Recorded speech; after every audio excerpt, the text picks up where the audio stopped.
Hi, everybody. In this video, we're going to cover the fourth and final database that can be useful for you as you are progressing through the Homeland Security program. I'm going to click on Library. We've already learned the EBSCO host in the 3000 level classes. We covered the Gale Power Search in the 2000, and of course, you learned about opposing viewpoints in the 1000 level classes. If you need a reminder about any of those particular videos, please feel free to ask your instructor. We're going to click on ProQuest Database Platform. We're covering this one last because this is perhaps the most complex database at Kaiser University. However, it also offers you some of the most fruitful research. For this paper, I'm going to pick a very precise topic. I'm going to explore the topic of natural disasters and communication. Perhaps in this paper, I am really interested in proposing the best way to maintain communication between federal agencies or between federal and state agencies during the time of a natural disaster. Perhaps I'm going to critique one type of method that's currently in existence. So notice how it generally defaults to full text and peer-reviewed. This is good because peer-reviewed will find you academic books and journals, and full text will ensure that you're only obtaining items that Kaiser University has full access to. I'm going to go ahead and click search. Now, note that I come up with 59,000 some sources to begin. Of course, this is always changing as sources are added and removed. I'm going to go ahead and limit it to the last 5 years. So I click on publication date in the last 5 years. That will reduce it a good deal for me. I can also limit it by other areas. So for instance, subjects. Maybe I'm very interested in climate change as opposed to just any natural disaster. Maybe I'm interested in decision-making or studies of ongoing issues. I can also limit this by document type. Perhaps I just want an article. I can also limit it by language. That doesn't seem to be too much of a problem here as the majority are in English, as will normally be the case.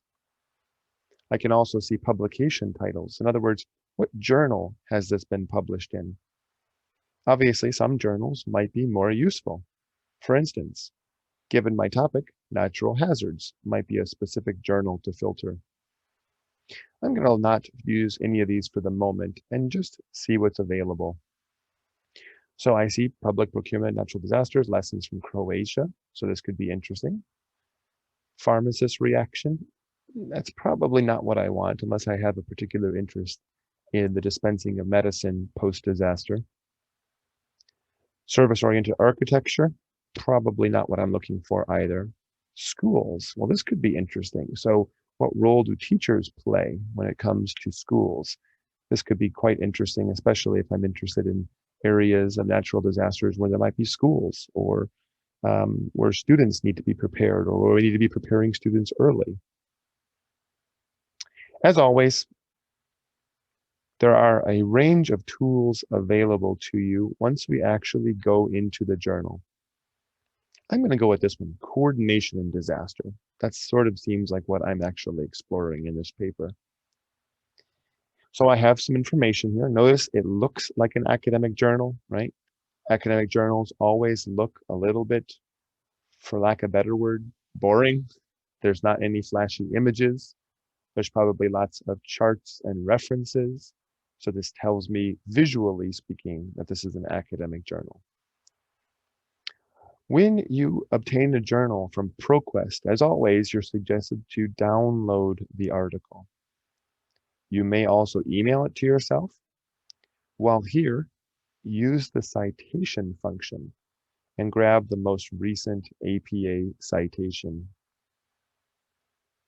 Remember that these are only right-ish.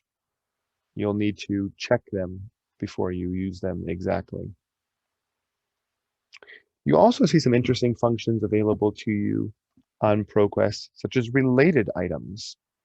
Now, these are not related necessarily automatically. In other words, there's no human that's telling us that these are exactly related articles.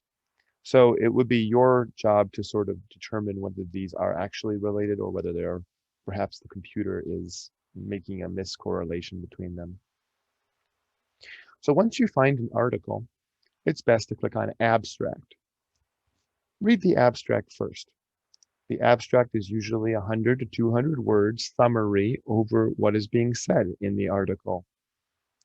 If the abstract sounds like it might be fruitful, well then go ahead and read the entire article or download the article for later.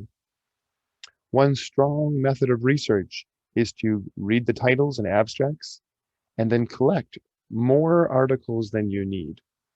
So for instance, if a paper requires you to use 5 sources, perhaps it's good to get 10 or even 15 sources.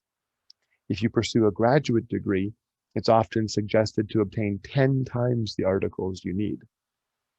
And that way, you don't have to go back and forth between the databases and the articles. You can simply download all the articles and then go through the articles independently without having to go through the databases a second or third time.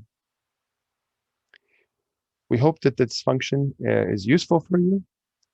You might also begin exploring the citation export and EndNote tools. You can do the EasyBib option as well. And these provide you with methods of saving multiple sources as you begin a research project.